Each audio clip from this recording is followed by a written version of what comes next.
جواب اذ اول فتیۃ الی الکہف فقالوا ربنا آتنا من لدنک رحمۃ وہیئ لنا من امرنا رشدا۔ اللہ نے ارشاد فرمایا کیا تمہیں معلوم ہوا کہ پہاڑی، غار اور جنگ کے کنارے والے وہ ہماری نشانیوں میں سے ایک عجیب نشانی ہے۔ جب ان نوجوانوں نے ایک غار میں پناہ لی پھر کہنے لگے اے ہمارے رب ہمیں اپنے پاس سے رحمت عطا فرما اور ہمارے لیے ہمارے معاملے میں ہدایت کے اسباب مہیا فرما۔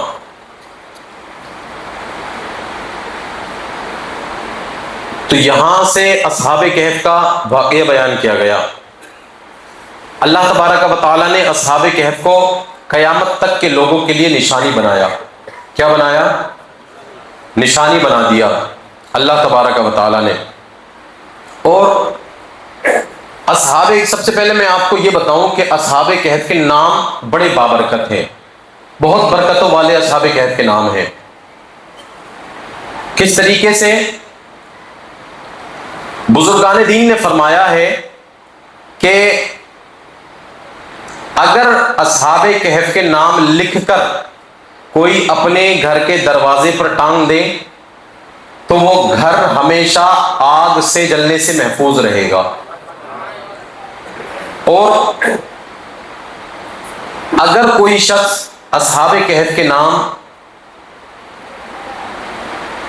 لکھ کر اپنے مال و دولت میں رکھ دے تو وہ ہمیشہ مال چوری ہونے سے محفوظ رہے گا۔ اور فرمایا کہ اگر کوئی کشتی پر یا جہاز پر سوار ہوتے وقت کیا کرے، اصحاب کہف کے نام لکھ کر کے اپنے پاس رکھ لے یا بازو میں باندھ لے تو وہ مصیبتوں سے، سفر کی مصیبتوں سے محفوظ رہے گا۔ کشتی ڈوب نہیں سکتی، جہاز کریش نہیں ہو سکتا، جہاز، پانی والا جہاز نہیں ڈوب سکتا۔ اور فرمایا گیا کہ اگر اصحاب کہف کے نام لکھ کر کوئی شخص ان کے نام لکھ کر کے باندھ لے یا کسی درخت پر لٹکا دے تو بھاگا ہوا شخص بھی واپس آ جائے گا۔ یہ اصحاب کہف کے نام کی برکتیں ہیں۔ اور فرمایا گیا کہ کہیں آگ لگی ہو، کہیں آگ لگ گئی ہو، بہت تیز آگ لگ گئی ہو اور اصحاب کہف کے نام لکھ کر اس آگ میں ڈال دیے جائیں تو وہ آگ ٹھنڈی پڑ جائے گی، وہ آگ بجھ جائے گی۔ یہ اصحاب کہف کے نام کی برکتیں ہیں۔ اور فرمایا گیا کہ اگر بچہ روتا ہو یا کسی کو بخار بہت شدت والا ہو، باری کا بخار جس کو بولتے ہیں، تو اس کے لیے اصحاب کہف کے نام لکھ کر اس کے بازو میں باندھ دیا جائے تو بھی وہ شخص شفا یاب ہو جائے گا۔ بچے کے رونے کے لیے اگر کر دیا جائے تو وہ شخص بھی رونے سے، وہ بچہ بھی رونے سے محفوظ ہو جائے گا، اس کا رونا بند ہو جائے گا۔ اور فرمایا گیا کہ اگر کسی قسم کے کسی کو دماغی جھٹکے یا دورے پڑتے ہوں تو اس کے گلے میں اگر ڈال دیا جائے تو بھی وہ ان جھٹکوں سے اور دماغی دوروں سے، ان جو دورے پڑتے ہیں اس سے بھی وہ محفوظ ہو جائے گا۔ فرمایا گیا کہ اگر عقل تیز کرنی ہو، ذہن تیز کرنا ہو تو اصحاب کہف کے نام لکھ کر بازو میں باندھ لے تو انشاءاللہ، یا پانی میں گھول کر کے پی لے تو انشاءاللہ اس کا ذہن بھی تیز ہو جائے گا۔ اور فرمایا گیا کہ اگر کوئی قیدی ہو، قیدی جس کو جیل کی سزا سنا دی گئی ہو، ہے نا، قیدی ہو، تو اس کی آزادی کے لیے یہ اصحاب کہف کے نام لکھ کر تعویذ کی طرح بازو میں باندھ لے تو انشاءاللہ بہت جلد اس کی رہائی ہو جائے گی۔ تو یہ اصحاب کہف کی نام کی برکتیں ہیں۔ اب دیکھیں واقعہ کچھ اس طریقے سے ہے۔ بعض مفسرین نے فرمایا کہ یہ واقعہ حضرت عیسیٰ علیہ السلام کے آسمان پر اٹھائے جانے سے پہلے کا ہے، اور بعض مفسرین نے فرمایا کہ یہ واقعہ حضرت عیسیٰ علیہ السلام کے آسمان پر اٹھائے جانے کے بعد کا ہے۔ اصحاب کہف کی تفسیر کا تفصیلات کا خلاصہ میں آپ کے سامنے شورٹ میں بیان کروں۔ اصحاب کہف افسوس نامی ایک شہر کے شرفاء اور معززین میں سے ایماندار لوگ تھے، جو ایک بادشاہ کے غلام تھے، بادشاہ کی غلامی میں تھے۔ سمجھ میں آ رہی ہے آپ کی بات؟ بادشاہ کی غلامی میں تھے لیکن ایماندار اور نیک بہت تھے۔ تو ان کے زمانے میں ایک دقیانوس جو بادشاہ تھا، جو لوگوں کو بت پرستی کی طرف مجبور کیا کرتا تھا، بتوں کی پوجا کرنے پر لوگوں کو مجبور کرتا تھا کہ تم اللہ کو چھوڑ دو، بتوں کی پوجا کرو، ان کو اپنا معبود بناؤ، ان کی عبادت کرو، انہی کو پوجو۔ کس کو؟ بتوں کو۔ اگر کوئی اس کی بات نہیں مانتا اور بتوں کی پوجا نہیں کرتا تو وہ اس کو قتل کر دیا کرتا تھا، ان کو قتل کروا دیا کرتا۔ یہاں تک کہ دقیانوس بادشاہ کے جبر اور ظلم سے اپنا ایمان بچانے کے لیے یہ جو اصحاب کہف تھے، یہ وہاں سے بھاگ نکلے اور ایک پہاڑی میں جا کر کے انہوں نے پناہ پا لی، ایک غار کے اندر جا کر کے انہوں نے پناہ پا لی۔ اب یہ تھے کتنے؟ بعض مفسرین نے فرمایا کہ یہ 7 تھے، کسی نے فرمایا کہ یہ 8 تھے۔ کتنے؟ 7 تھے یا 8 تھے؟ یعنی کہ 7 تھے اور 8واں ان کا کتا تھا، اور بعض مفسرین نے فرمایا کہ 8 تھے اور 9واں ان کا کتا تھا۔ لیکن معتبر مفسرین کے نزدیک ان کی تعداد کیا ہے اللہ ہی بہتر جانتا ہے، لیکن معتبر مفسرین کے نزدیک یہاں 7 بیان کی گئی ان کی تعداد کہ 7 تھے، اور 8واں ان کا کتا تھا جو ان کی غار پر ان کی حفاظت کے لیے بیٹھ گیا تھا۔ تو اب ان کے نام کیا ہیں؟ حضرت عبداللہ بن عباس رضی اللہ تعالیٰ عنہ کی روایت پر جو خازن میں ہیں ان کے نام یہ ہیں: مقسلمینا، یملیخا، مرتونس، بینونس، سارنونس، زنوانس، کشفیتنونس، اور ان کے کتے کا نام کتمیر۔ یہ 8 تھے اس طریقے سے، یہ 7 اور 8واں کتا۔ پہلے کا نام مقسلمینا، دوسرے کا نام یملیخا، تیسرے کا نام مرتونس، چوتھے کا نام بینونس، پانچویں کا نام سارنونس، اور چھٹے کا نام زنوانس، ساتویں کا نام کشفیتنونس، اور ان کے کتے کا نام کتمیر، ہے نا؟ تو یہ اس طریقے سے 7 تھے اور 8واں ان کا کتا۔ اب جب دقیانوس بادشاہ کے ظلم اور جبر کے جب پہاڑ ٹوٹنے لگے تو یہ اصحاب کہف اپنا ایمان بچانے کے لیے پہاڑی میں پہنچے، جنگل میں پہنچے، اور پہاڑی میں جا کر کے انہوں نے پناہ پا لی۔ اب وہاں جب یہ سو گئے تو پھر ایسے سوئے کہ اللہ تبارک و تعالی نے ان کے اوپر نیند کو طاری کر دیا، اور یہ 300 سال سے زیادہ تک سوتے رہے۔ کتنے سال؟ 300 سال۔ کتنے؟ 300 سال تک سوتے رہے۔ اب ان کے سونے کی حکمت کیا تھی؟ سونے کی حکمت سنے کہ ان کو کیوں سلایا گیا۔ جب یہ سوئے تو بادشاہ نے ان کی تلاش کرنے کے لیے اپنے سپاہیوں کو بھیجا کہ جاؤ ان کو تلاش کرو۔ جب تلاش کیا گیا تو پتہ چلا کہ ایک پہاڑی کے اندر وہ سوئے ہوئے ہیں۔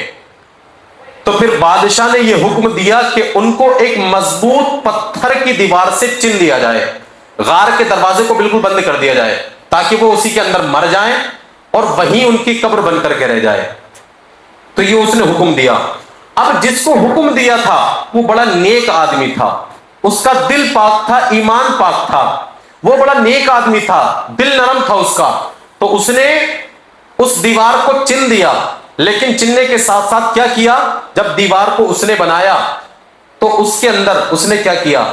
ان اصحاب کہف کے نام بھی لکھ دیے ایک تختی میں، اور ان کی تعداد بھی لکھ دی، اور ایک تختی اس نے بچا کر کے اپنی سلطنت میں رکھوا دی، وہاں سلطنت میں رکھوا دی، اور ایک تختی دیوار میں چن دی، اور ایک تانبے کا صندوق جس میں ان کی تختی تھی، وہ سارے واقعات، پورا ماجرا جس میں اس نے پورا لیٹر پہ لکھ کر کے، خط لکھ کر کے پورا اس کے اندر پیک کر دیا تھا، اور مضبوطی کے ساتھ میں دیوار کے اندر اس کو بھی پیک کر دیا، تاکہ جب کوئی کسی کو پتا چلے تو اس تختی کو پڑھے اور ان کے بارے میں پتا چل جائے کہ یہ واقعہ اس طریقے سے تھا، یہ ایماندار لوگ تھے اور یہ اپنا ایمان بچا کر کے آئے تھے۔ تو یہ سارا واقعہ پورا اس نے لکھ کر کے اس دیوار کے اندر پیک کر دیا صندوق میں. پھر اس کے بعد کیا ہوا، جب کچھ عرصے بعد دقیانوس بادشاہ ہلاک ہوا، جب وہ مرا تو زمانے گزر گئے، سلطنتیں بدلی، حکومتیں بدل گئیں. ایک نیا بادشاہ، زمانے کے بعد میں ایک نیا بادشاہ آیا، لیکن وہ بادشاہ نیک تھا جس کا نام بیدروس تھا. کیا نام تھا اس کا؟ بیدروس بادشاہ.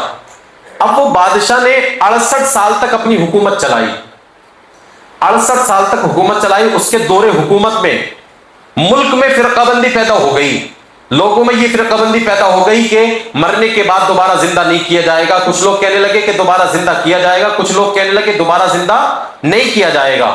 تو کچھ لوگ اس کے منکر ہو گئے کہ دوبارہ زندہ نہیں کیا جائے گا.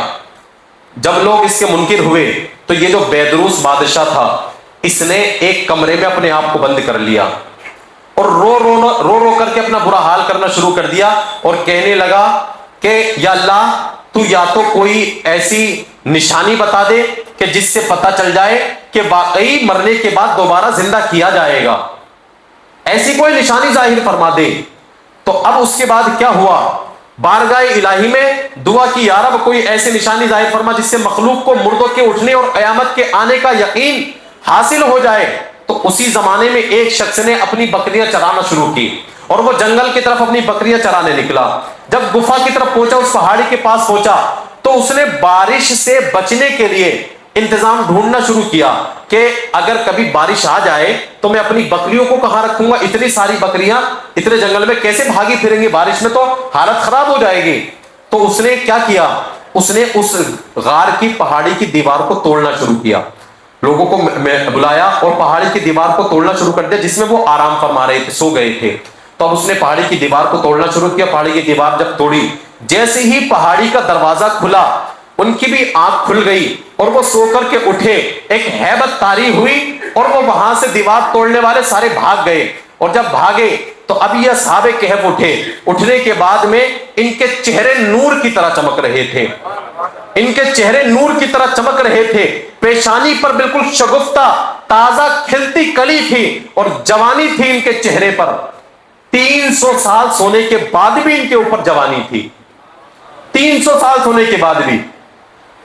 300 سال کے بعد جب اٹھے، ان کے چہرے پر خوشنما رنگینیاں تھی، چہرہ کھلا ہوا تھا، نور کی طرح چمک رہا تھا. تو اب انہوں نے آپس میں ایک دوسرے کو سلام کرنا شروع کیا.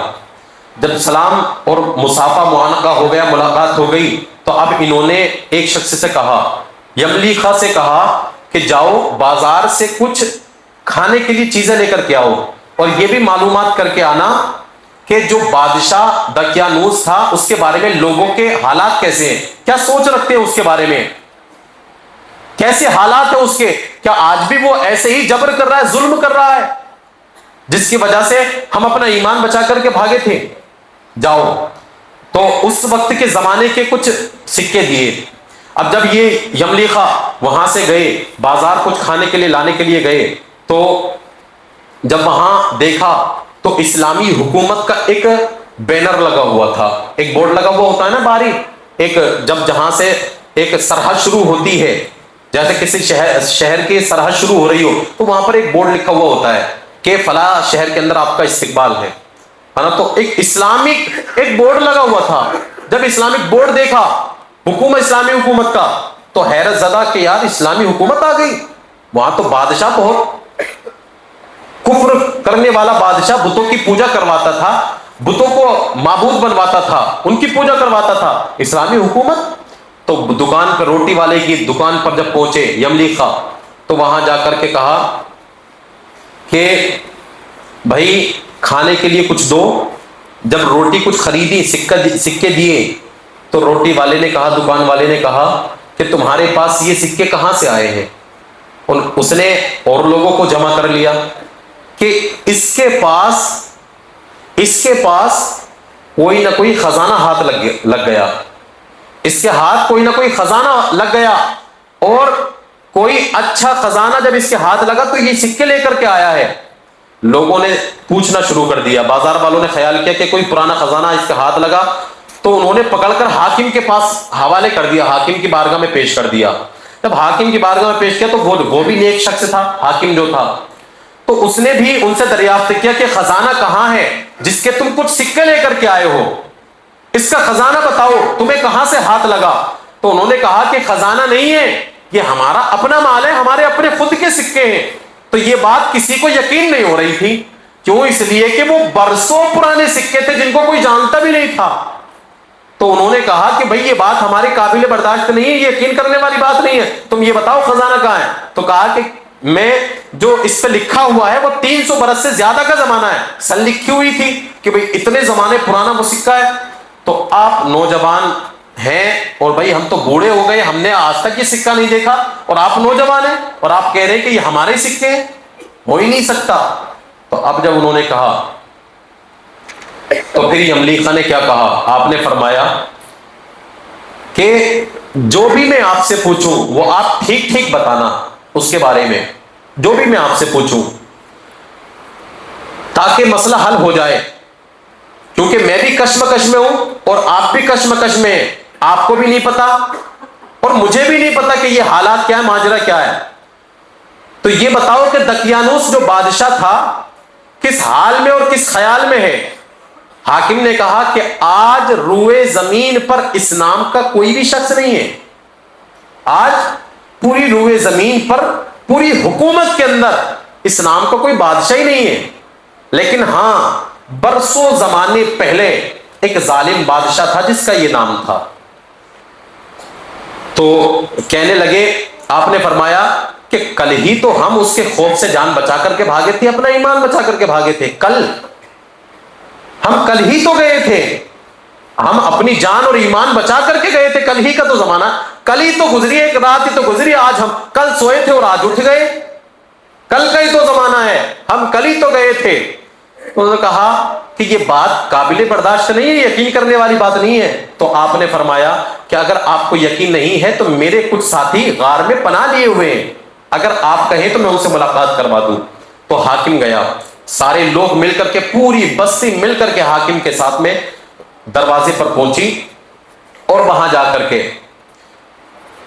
جو دیوار چنوائی گئی تھی جب وہاں پہنچے، اب جو یملیخا کے جو ساتھی تھے ان کے جو غار میں پناہ لیے ہوئے تھے، تو اب جب اتنے لوگ آ رہے ہوں بات چیت تو ہو رہی ہوگی، خوب شور مچ رہا ہوگا، تو جب انہوں نے آہٹ سنی آنے کی تو اب کہنے لگے کہ یملیخا تو پکڑا گیا اور اب لوگ ہماری طرف بھی ہمیں پکڑنے کے لیے آ رہے ہیں۔ اب انہوں نے ایک کام شروع کر دیا، وہ اللہ تبارک و تعالیٰ کے ذکر میں مشغول ہو گئے، اللہ تبارک و تعالیٰ کا ذکر کرنے لگے اور ذکر میں مشغول ہو گئے۔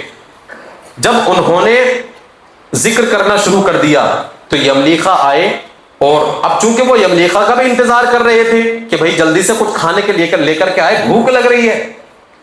تو اب جب یملیخا آئے تو انہوں نے سارا ماجرا بتایا کہ بھئی ایسے ایسے بات ہے اور یہاں کوئی بادشاہ نہیں ہے، ہمیں بہت زمانہ ہو گیا، ہم تو برسوں کے سوئے ہوئے تھے اور آج اٹھے ہیں، یہ ماجرا ہوا کیسے؟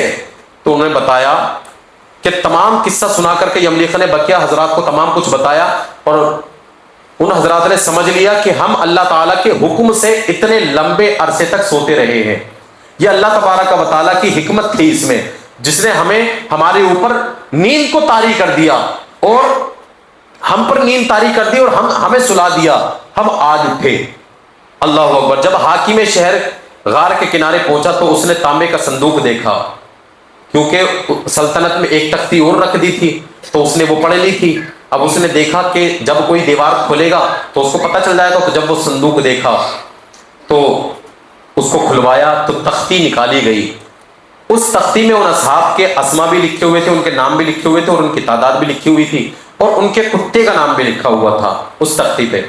تو یہ بھی لکھا تھا کہ یہ جماعت اپنے دین کی حفاظت کے لیے ایک دقیانوس بادشاہ کے جو ظلم کرنے والا تھا اس کے ڈر سے اپنا ایمان بچا کر کے یہاں پناہ پانے کے لیے آئے تھے، اور دقیانوس نے خبر پا کر ایک دیوار سے انہیں غار میں ہی بند کروا دیا تھا۔ تعجب ہوا، یہ تختی پڑھ کر سب کو جب سنا انہوں نے تو سب کو تعجب ہوا کہ ہم یہ حال اس لیے لکھتے ہیں کہ جب کبھی یہ غار کھلے تو ان لوگوں کے حال پر مطلع ہو جائے۔ تو جب سب لوگوں کو تعجب ہوا تو لوگ اللہ عز و جل کی حمد و ثنا کرنے لگے اور اللہ تبارک و تعالیٰ کا ذکر کرنے لگے، اور سارے لوگ اللہ رب العزت پر ایمان لے کر کے آئے اور کلمہ پڑھ کر کے مسلمان ہوئے۔ اور ایسی نشانی اللہ تبارک و تعالیٰ نے ظاہر فرما دی کہ جس سے موت کے بعد اٹھنے کا یقین حاصل ہو گیا۔ لوگوں کو پتا چل گیا کہ جب 300 سال تک یہ سوتے رہے اور 300 سال کے بعد میں یہ اٹھے اور ابھی تک ان کے جسم پر بڑھاپا نہیں آیا، جوانی ہے، تو اللہ تبارک و تعالی جب 300 سال ان کو سلانے کے بعد میں اٹھانے پر قادر ہے تو وہ پھر مارنے کے بعد دوبارہ زندہ کرنے پر بھی قادر ہے۔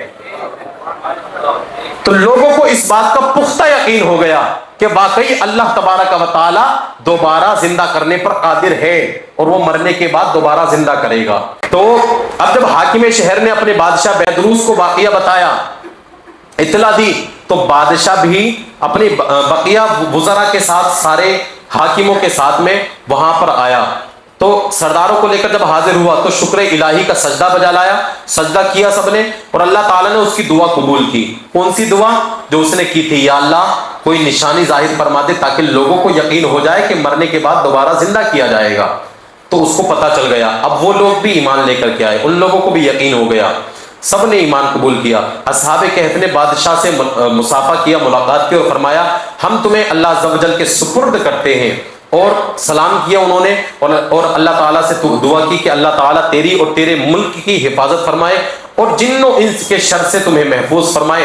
اور پھر بادشاہ کھڑا ہی تھا کہ اتنے میں تمام اصحاب کہف جتنے حضرات تھے سب اپنی خواب گاہوں میں واپس تشریف لے گئے، اور وہاں جا کر کے انہوں نے رب کی بارگاہ میں اپنی پیشانی کو جھکایا اور اللہ تعالیٰ نے انہیں وفات عطا فرمائی۔ اور بادشاہ نے سال کے صندوق میں، سال کی لکڑی ہوتی ہے نا، سال کے صندوق میں ان کے اجساد کو محفوظ کر دیا، اور اللہ تعالیٰ نے رعب سے ان کی حفاظت فرمائی کہ کسی کی مجال نہیں کہ وہاں پہنچ سکے۔ بادشاہ نے سرے غار یعنی کہ غار کے سرانے پر ایک مسجد بھی بنوا دی تاکہ سال میں ایک بار لوگ وہاں پر جمع ہوں، وہاں پر آ کر کے عید کی نماز پڑھیں اور ان کی قبروں کی زیارت کریں، اور وہاں آ کر کے ان کی قبروں کی زیارت کریں اور ان کے واقعات لوگوں کو پتہ چلیں۔ پھر یہ تمام چیزیں جو ہیں بادشاہ نے وہاں پر کروا دی اور ایک مسجد بنوا دی، پھر وہاں لوگوں کا آنا جانا، آمد و رفت ہوتی رہی۔ اب یہاں اس واقعے سے یہ بھی پتہ چلتا ہے کہ بزرگان دین، اولیاء کرام اور صلحاء، ان کی جو تاریخ ہوتی ہے، تاریخ وصال، اس پر عرس کے موقع پر جمع ہونا اس واقعے سے ثابت ہوتا ہے، اس واقعے سے ثبوت ملتا ہے کہ صالحین اور اولیاء کرام کے عرس کا معمول یہ آج سے نہیں ہے بلکہ یہ پرانے زمانے سے ہے، ان کے عرس کا معمول۔ تو ہر سال اب ان کا عرس ہونے لگا، لوگ آنے لگے، عید کی نماز پڑھنے لگے، ان کی قبروں کی زیارت کرنے لگے۔ تو اللہ تبارک و تعالی کی حکمت دیکھیں، اللہ تبارک و تعالی نے ان نوجوانوں کو کیسے ان کی حفاظت فرمائی۔ تو اگر کوئی بندہ اپنے ایمان کی حفاظت کے لیے اتنی کوشش کرتا ہے تو اللہ تبارک و تعالی اس کی پھر کسی بھی طریقے سے حفاظت فرما لیتا ہے۔ اب 300 برس تک ان کو وہاں پر سلا دیا، کوئی آ کر کے نہیں دیکھ سکا، نہ تو دیوار کھلی نہ کچھ ہو سکا، اور اللہ تبارک و تعالی نے ان کی حفاظت فرمائی۔ اور ان کے اصحاب کہف کے واقعے سے یہ بھی پتہ چلتا ہے کہ اللہ تبارک و تعالی جس کی جیسے چاہتا ہے حفاظت فرما لیتا ہے، کیونکہ کسی نے کہا ہے کہ فانوس بن کے جس کی حفاظت ہوا کرے وہ شمع کیا بجھے جس سے روشن خدا کرے۔ اب دقیانوس بادشاہ تو مارنے پر تلا ہوا تھا، لیکن اللہ تبارک و تعالی نے 300 سال سلانے کے بعد بھی ان کی حفاظت فرما لی، اور ان کے جسم پر ایک خروج بھی نہیں آ سکی، ایک زخم بھی نہیں آ سکا، اس طریقے سے حفاظت فرمائی ان کی۔ اللہ اکبر۔ تو اب یہ واقعہ، اب یہ دیکھیں ان کا جو کتا تھا، اس کے بھی سنیں آپ، کتا وَقَلْبُهُمْ بَاسِطٌ ذِرَاعَيْهِ بِالْوَصِيدِ، اس آیت کے ٹکڑے کو لکھ کر جو بھی اپنے ساتھ رکھے گا وہ ہر مصیبت سے محفوظ رہے گا۔ اب یہاں اس آیت کے ٹکڑے میں کتے کا ذکر ہے، وَقَلْبُهُمْ بَاسِطٌ ذِرَاعَيْهِ بِالْوَصِيدِ، جو بھی اس آیت کے ٹکڑے کو لکھ کر کے اپنے پاس رکھے گا ہر مصیبت سے محفوظ رہے گا، نقصان سے محفوظ رہے گا۔